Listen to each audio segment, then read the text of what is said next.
Everyone get out! Would I like to see QB in streams? Honestly, at this, I think the door is pretty firmly closed on that one at this stage. I think he's made his intentions clear, and um, I don't know. I personally, I think it would be lovely if everyone can just get along, but sometimes people don't get along, and I think that's just the case in this case. It's the case in this case. Yeah, I don't know. It's kind of a tricky one because sometimes people just don't get along personality-wise, and I think that's all it is really. Sometimes it'll be like, yeah, and in fact I saw on Reddit, on Nerdcube's Reddit recently, someone started a thread on, who would you like to see Dan with? And actually somebody incidentally did say the Mighty Jingles. So. But yeah, a lot of people are like, oh yeah, but so and so, and then somebody else would go, but no, I don't think they would get on at all well personality wise.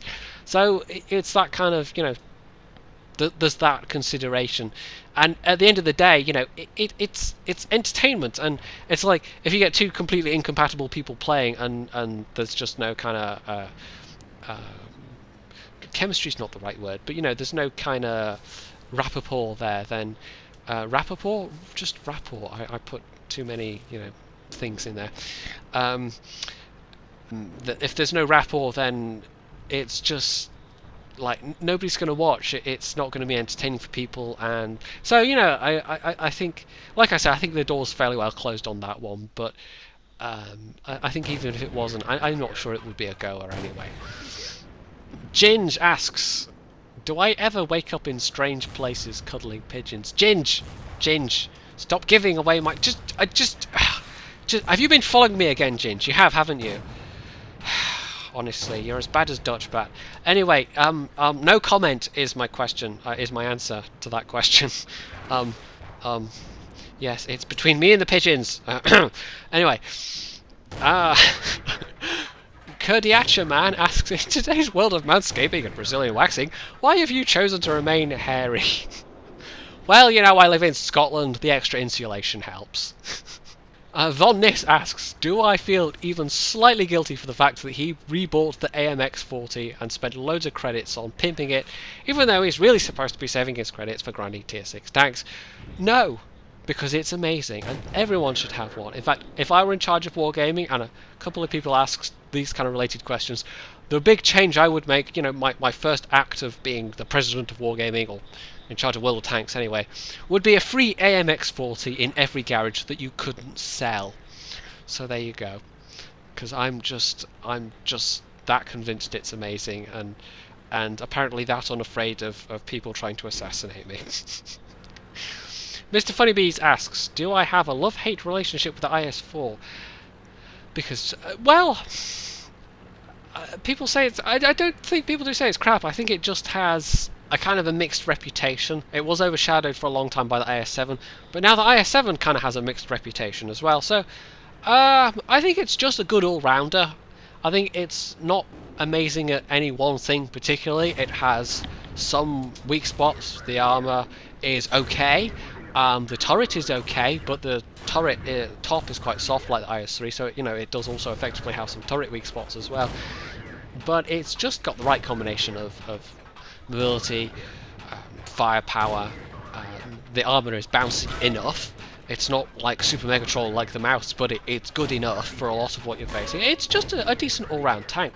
The only thing I would potentially change about the IS-4 is maybe give it a little more ammo, because it's one of those tanks where I think it's 30 rounds, maybe a little more than that, but it's kind of, in a long match, it's possible to get right down to those last few rounds of ammo at critical times, so that's kind of like the only one change I would make. But otherwise, I think it's an okay tank. It's probably one of these ones that it's a jack of all trades, master of none, and there are a few vehicles like that in the game that kind of they're not necessarily that popular because of it. Chain Split asks a whole bunch of questions, so I'm just gonna pick one, I think. And I'm gonna go with, how or why did I start World of Tanks? Do you know, I think I probably just literally clicked on an advert for it. I maybe looked at Wikipedia or something first, or MMO Hut, one of these kind of review sites, and thought, okay, okay, that looks interesting. I think it was actually MMO Hut or somewhere else that the guy said, normally I look at these games and I just play them for, I'll put maybe a couple of days in just to get a feel for it and get enough footage for the review kind of thing, a week tops. But he then said, but actually it's like a month later and I'm still going back and playing it. I thought, okay, there might be something to this game. But I think, like I said earlier on, it's just my initial was just, derping around at like everyone does, not having a clue. And if you can get past that stage of the game, it's there's fun in that, but you don't want to keep just derping that around and not having a clue forever, which is what some people clearly do. But once you get past that, yeah, there's a lot to be found in World of Tanks, and I've kept playing it for as long as I have for a reason. It's the longest I've stuck with any online game, to be honest. Not that I've played that many, but the only one that I've been playing longer in terms of when I first started playing it was Team Fortress 2, and I don't play that nearly as often as I play World of Tanks. Not nearly as often. I don't think I play anything these days as often as I play World of Tanks. So, yeah, there you go. John Insall asks, silly question with you being Scottish, but do you drink? Very, very occasionally, a bit of whiskey. He also wants me to do drunk commentary. I think he's not the only one. I don't think I've ever been properly drunk, to be honest. I've been a bit fuzzy-headed on occasion, but I've never actually drunk enough to be actually drunk. So there you go. Bird Dog 007, 0077 even, asks, after reading these questions, my question is, do you regret deciding to answer questions? Not really. I mean, it's been the same mix of, from the stream, you get the same mix of just completely silly, some serious ones, people with, what's your favourite tank, how did you, blah, blah, blah. But on the whole, no, this has been fairly entertaining so far. And we are sort of nearish to the end, you guys. We're way over the halfway mark. I may even have split this video into 2 parts just for uploading purposes. So I was thinking, yeah, I'll do it as a one-er, but it's taking longer to answer some of these than I thought. Mr. Akami asks, if I could have a lightsaber of any colour, what colour would it be? Tartan, obviously, That's a no-brainer. I don't have to think about that one very hard. Shanar Watt asks, mouse, KV4 or AMX40? Ooh. Probably still the KV4, but I am liking the mouse an awful lot. For much the same reasons as I like the KV4, even though the gun is relatively less good for its tier. So, yeah. KV4, definitely. Woofle asks, how did I come to the conclusion that seagulls were the way to go? It's not an addendum to Ginger's question earlier. Ginge will have words, But, yeah, the running joke on the stream is that my internet is so bad because it's delivered by seagulls, or possibly pigeons, or sometimes both. Yeah, I have ADSL, which is the best connection you can get on the island without paying some horrendous amount of money for a DSL dedicated line, which only a very few places actually have, and I'm talking like the local council and the hospital and the local college, which I think probably has the best internet connection on the island, which is 50 down, 50 up. It's not even that amazing. It's it's just the best by far on the island. We're supposed to be getting fibre optic they're starting work actually 2014, kind of late spring. I think that's when the undersea cable goes in. That's going to be the relatively quick part. It's putting in all the fibre around the island, because so far as I know the plan is to put like in a kind of a ring main that goes all around the coastline, because that's where most of the inhabitation, that's where most people live. In the Hebrides, is kind of like coastal, at least Lewis and Harris anyway, it's the coastal areas. So that's the part that's going to take a while. So it's probably going to be like 2015 before there's fibre. But then I won't have seagulls anymore. I'll have African swallows. So there you go. It'll be much nicer. I might even be able to do some streaming myself at that point, and hopefully I'll have a computer good enough for it. But yeah, fibre optics are a while off, and until then, ADSL and seagulls and pigeons. Fred Visser asks, do I ever think about rage quitting, just selling all my tanks and walking away? Well, even if I was rage quitting, I don't think I'd sell all my tanks. Do I ever get really frustrated with the game? I think is the kind of underlying question. And, well, sometimes, but I always have in the back of my head that it is just a game at the end of the day, and it's like, if you're having, what Circon does is really hard, and what, QB does when you're having a really terrible evening, and just the teams are just, because the law of averages dictates that over a long enough time, things will kind of, you'll fall at your correct level, which for Circon is very good. But that still means, there's still room within that to have really, really terrible, days, weeks, whatever, down to largely other people. And, yeah, it can be really frustrating, especially if you're streaming and you think, right, I have to do X number of hours today, and you have to keep going. I don't necessarily have to do that in the same way that Circon does. So, yeah, I get frustrated sometimes, but I don't think I've ever been so frustrated as to want to walk away, because at the end of the day, it's a game, and also I think actually since I started doing the YouTube stuff, there's kind of more of a purpose behind what I'm doing as well. It's not just I'm playing the game for fun anymore, which, there's still an element of that, but there's more kind of, well, today I'm gonna try and get a good game in this tank, or I'm gonna do a bit of live commentary, or I'm gonna do this, or I'm gonna do this. And, there's a plan to it. There's more of a purpose. So that kind of mitigates the frustration, I think. So it's still there, but it's never been anywhere close enough for me to want to take a break from the game, much less just trash my account kind of thing. So Crazy7 is Crazy asks, what's my favourite tank to troll around in? He also found a picture of me, which I will put up on screen, because it's not quite as accurate as Darvel's representation, but it's not bad. It's not bad. Favourite tank to troll around in? Probably the Cruiser 4, actually, the Tier 3 British, with that pom-pom gun, not pom-pom, the Bofors.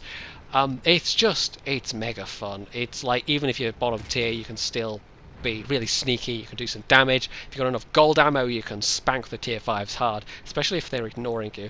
But because it's only tier 3 and you've got no armor, you do have to keep your wits about you. So it's kind of like whatever the circumstances, it's either really troll if you're top tier, or you have to actually use your brains if you're bottom tier. So there's kind of a nice continuum there, I think.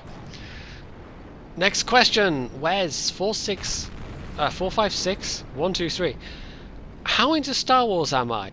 Not as much as I used to be. I mean, I used to be really into it. I mean, like buying the technical commentaries books kind of thing, and never so much to go and read the novels. I've only read a couple, and was not that impressed, to be honest. Although I have, I've been told that the quality varies pretty wildly.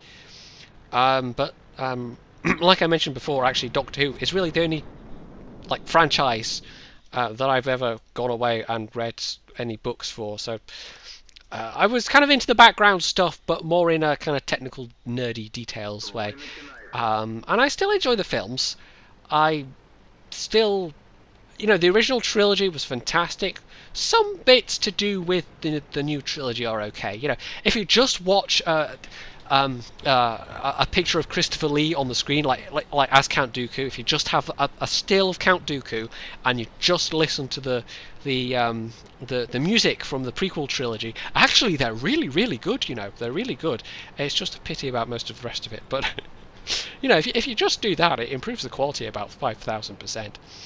But it's still in my kind of, because I grew up with Star Wars, it's in my kind of background continuum of nerdiness, so the references do pop up now and then, and I do still, like I say, I still kind of enjoy the original trilogy as a kind of fun and diverting thing. MTE 1998 asks a couple of questions, so I'm going to answer, which one am I going to answer? Where does Caption Guy live? Well,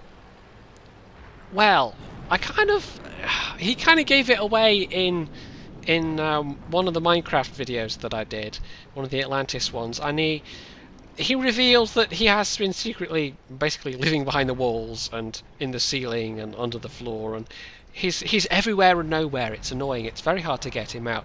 I did try calling in an exterminator, but the guy just disappeared mysteriously, so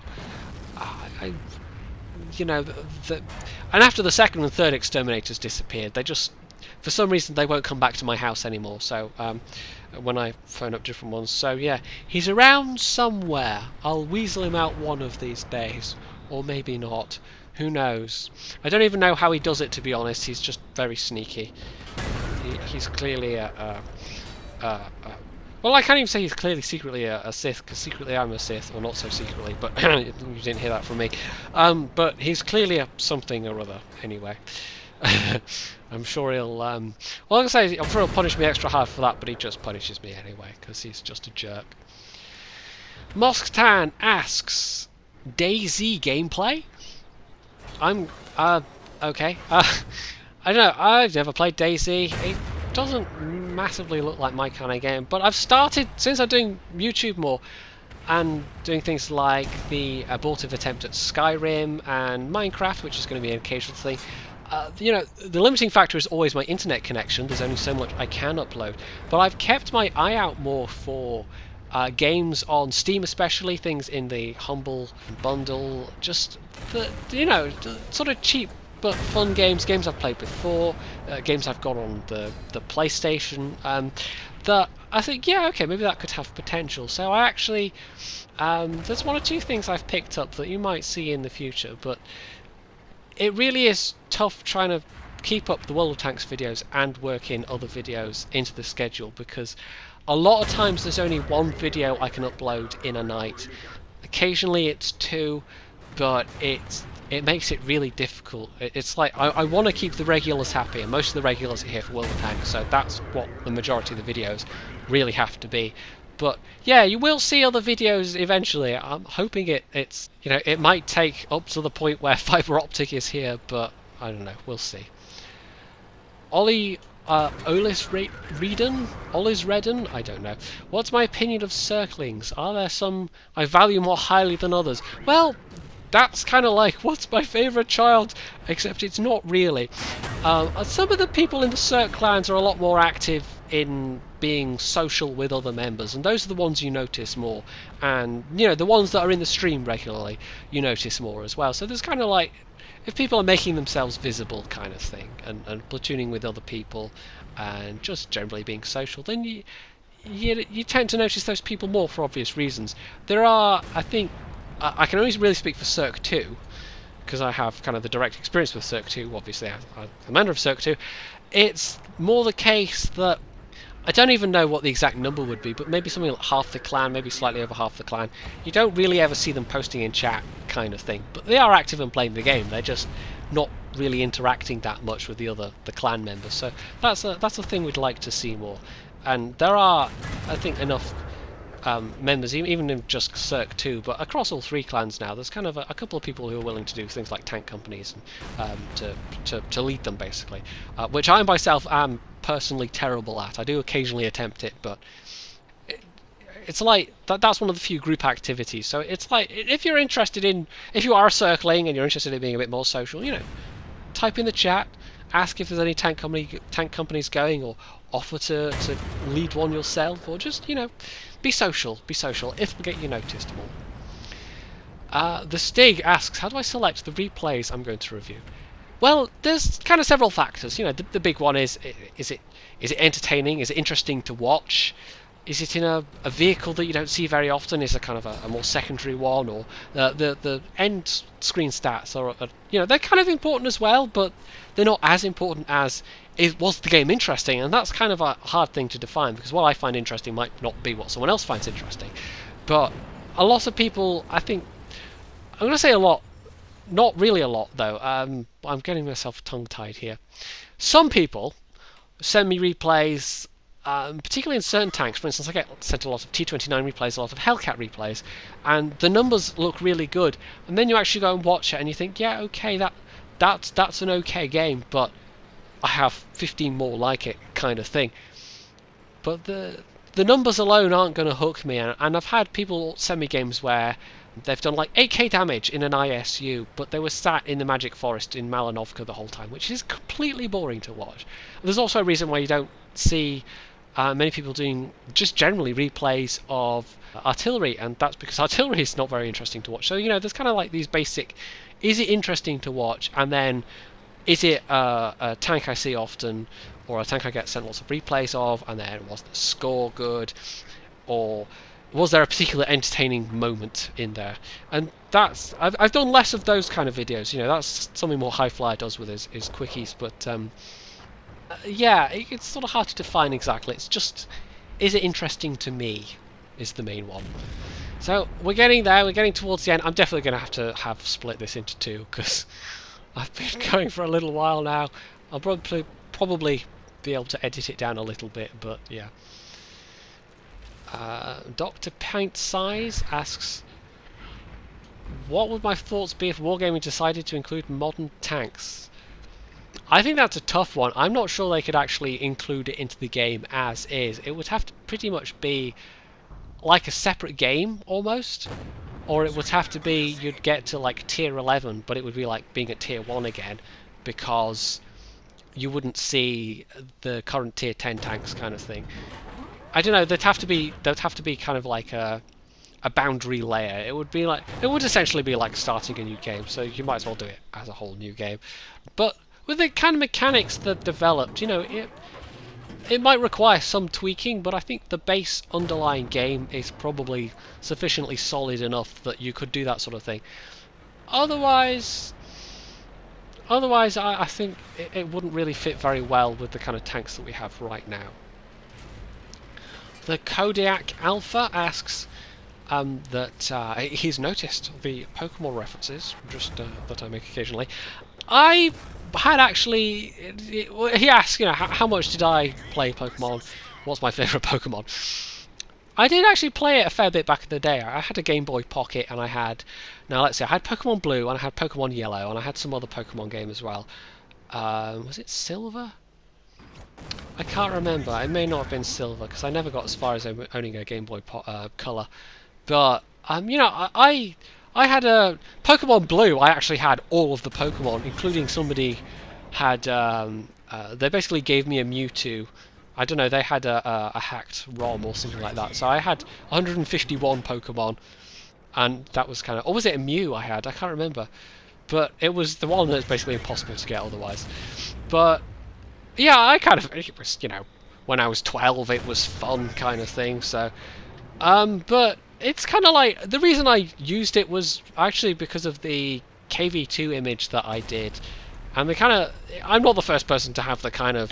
the notion of tanks in Pokemon kind of thing, or what would World of Tanks look like if it had been invented in Japan, sort of thing. So, but it was that image I did, which I will put up or have put up already, and I kind of thought, okay, I like the idea of that styling. It's nice, it's relatively simple, it's easily recognizable, and you don't have to go overboard with it, because it's like you could do constant references to specific Pokemon or specific things. That would put a lot of people off, or it would be over most people's heads. But if it's relatively minimal, I think it's unobtrusive, but it's there and it's kind of recognizable. It seems to have worked. Nobody hates it, so yeah, that's what I'm going for. Miles Dyson asks a number of questions. I'm going to answer one of them. What would you do if they removed the AMX-40? I'd probably fly to oh god, is it Kiev? I can't even remember where the headquarters is now. I would not Kiev, that's Ukraine. What's the capital of... I'm going to look this up. Google, save me! Save me! Let's see. Google says... Minsk. There we go. Minsk. It was on the tip of my tongue. Not really, but we'll just pretend that it was. I would fly to Minsk and basically camp on the front lawn of Wargaming's headquarters. Although I'd probably just get arrested, but I would protest. I'd walk up and down with this sign and protest shirts, and it might be slightly lonely, and it might be rather like that episode of Father Ted where they're picketing the cinema and going, "Careful now, down with this sort of thing." But yeah, that clearly taking the AMX-40 out of the game would be a heinous action, an unforgivable one on the part of Wargaming, and would require a very serious, a a response that was sufficiently weighty and to show them just how much and how deeply that I think that the majority of people in the game obviously care about this amazing tank, which is one that everyone should have, as I've said already. So yes, there you go. I would go and protest. John Connor asks an interesting one. Other than the game, do you have any interest in tanks? And to be honest, not really. I was vaguely aware of some of the tanks used in World War II, such as the Churchill, the Sherman, Panzer IV, Tiger, but it's like I've actually learned a lot since I started playing the game, and I know it's not really, it's kind of historically informed rather than historically accurate, but it's still, I think it's brought a level of interest that wasn't there before, and I think it's probably done that for a lot of people. You know, some people get into the game because they have an interest in tanks already, that's pre-existing, and I think a lot of people get into it and they're like me, they don't know anything about it, but it actually kind of engenders some interest that they didn't have before. So I'm definitely in that category. The Donkey55 asks, what do I think about PR? Well, I'm guessing you mean like efficiency ratings and such, and WN. Do I think they're a good or bad way of rating performance?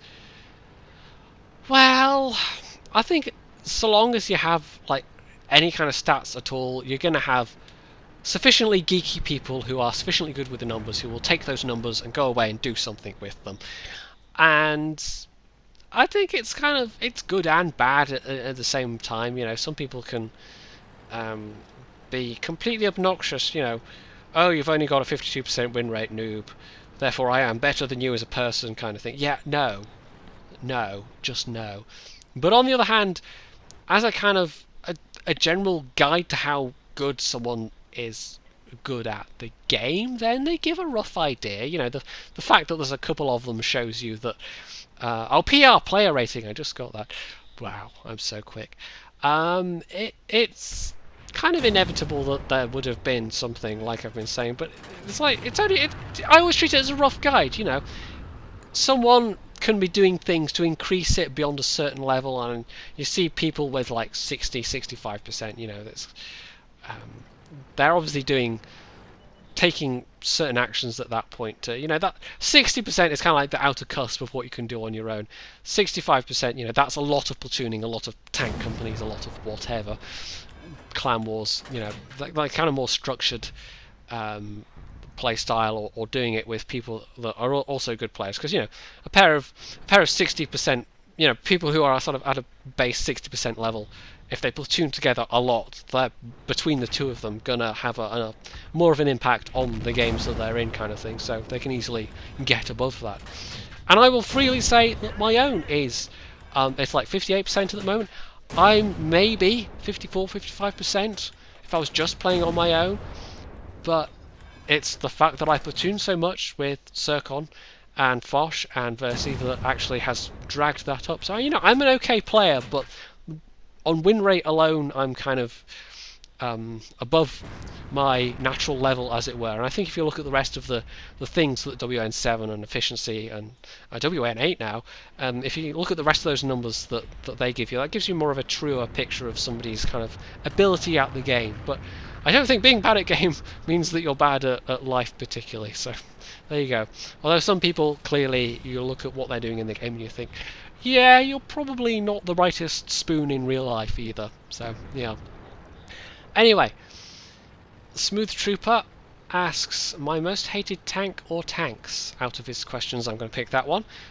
Probably, of all of them I've played so far, the one I've least enjoyed, I'm going to say the Churchill gun carrier in its current state is just not much fun at all. For someone like me, for my playstyle, I just found it horrible. I also don't enjoy especially the KV-1S, which I know maybe will surprise some people, but I just never had fun in it particularly, and I actually rebought it just because it's useful sometimes for tank company battles and whatever. I still don't especially enjoy it, but it's one of these ones where you have to use the gun that it's got as it is right now, or else the rest of the guns are just terrible. So I'm really looking forward to the KV-1S changes, but I think I mentioned earlier on the question of buffs and nerfs. The Churchill gun carrier is one that needs some significant buffs to actually make it even half decent. Bobco98BG asks, and this is kind of what I answered before, but not really. I was actually born in England, hence sounding like I do, but I've lived most of my life in Scotland, to reiterate what I was saying earlier. So technically you could call me English, but I don't really think of myself as being English, in the same way that Freddie Mercury probably didn't think of himself as being, Zanzibarian or Tanzanian or whatever, even though that's where he was born. Or, people can live in a different country and become, I'm naturalised Scottish, let's put it that way, even though I don't even remotely sound it. So I think of myself as more Scottish than English, but most of the time I tend to answer the question of what nationality are you by saying British, at least in real life. On the net I kind of play up the Scottish thing a bit, because, for the lols. And one last question. And this is it, you guys. I've been going for nearly an hour. I'll probably, when it's all trimmed down, it'll be slightly less than an hour. But yeah, wow. Have I really been talking for an hour straight? Anonymous Pepper asks, if I could make 3 major changes to anything I wanted, what would I do to World of Tanks? Well, I think matchmaking would be something I would look long and hard at, especially for kind of the lower tiers, tier 3 and tier 4 especially. There's a lot of them which get pretty harsh matchmaking right now, and I think that's off-putting for a lot of new players. You get to tier 3 and tier 4 and suddenly it's like, whoa, okay. I would kind of tone down the curve a little bit. I think once you get to tier 5, and even some of the tier 4s and tier 3s, are fine with the +2 and -2. But there's a lot more of them that I would give limited matchmaking at those tiers. Which is not necessarily Wargaming would want to do, especially because it might then foul up the matchmaker in terms of putting people into battles, but it's the kind of thing I would look at. Okay, that's one major change. Second one, gonna have to think about this. Second major change, I don't know. Artillery. I think I would look at artillery, and I probably, if it was just me, I would be inclined to do something radically different with artillery, like take it out of the game as a specific unit entirely. And there are other games where you, and this is what War Thunder is planning to do, where you basically call in artillery strikes in other vehicles, and maybe have it like as a commander ability, or some kind of specific perk, or a consumable maybe, where you can call in an artillery strike, but as actual artillery vehicles that appear on the battlefield. I think I'd probably, and that would be a really big change. I think I'd probably take them out if it was up to me. But I would probably be fought tooth and nail on that by, it would have to be me running Wargaming entirely, or that I would, have a magic lamp or something to be able to make a change like that. Because that is a fairly big one. And as for the third and last one, I think what I'd do for my final change, and this is kind of a more minor thing, but I would limit the amount of premium ammo that tanks could carry, basically. And it's the kind of thing where a lot of people have suggested specific, like a percentage or a ratio, like a third, or 15% or 20% or whatever. I would actually do it more kind of individually. You might want to set a kind of a global level and then tweak some tanks individually, because some tanks, especially some of the low tier premiums, and even some of the high tier premiums, like the IS-6 and the KV-5, if you limited the amount of premium ammo they could carry, like really severely, then it would be very bad news for those tanks. So you would have to make some exceptions. You'd have maybe a global level for some tanks and then a specific level for some others. But yeah, I think that would be my final change, would be limit the amount of premium ammo that tanks could carry. That would force people to think a lot more carefully about what they're doing in games with their premium ammo, because some people at the moment clearly are just and you know what it's like, it's just people with a deficit of skill that just try and make up for it by using premium ammo, and it's a crutch in that case. It's not helping them play the game any better, and it's annoying for people that they're up against. So it's kind of like lose-lose all around. So yeah, that would be my last change.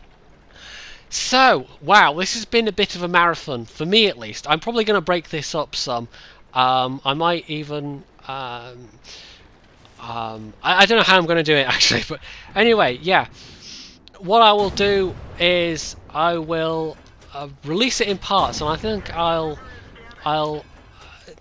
If you've managed to make it all the way through to this one, put your comments in below. Because obviously this will be the last video that I'll have uploaded.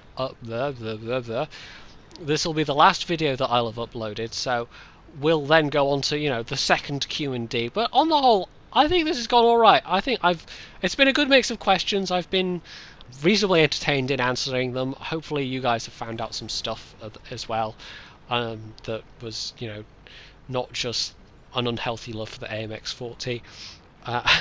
And my alleged Scottishness, you know, the origins behind that. But hopefully there was some stuff in there that you didn't know already or you found interesting. So yeah, I think on the whole this experiment has been successful, and I'm going to do it again at some point. So yeah, thanks for sitting all the way through this. If you have, you can leave any comments below. You can leave your questions below for the next one.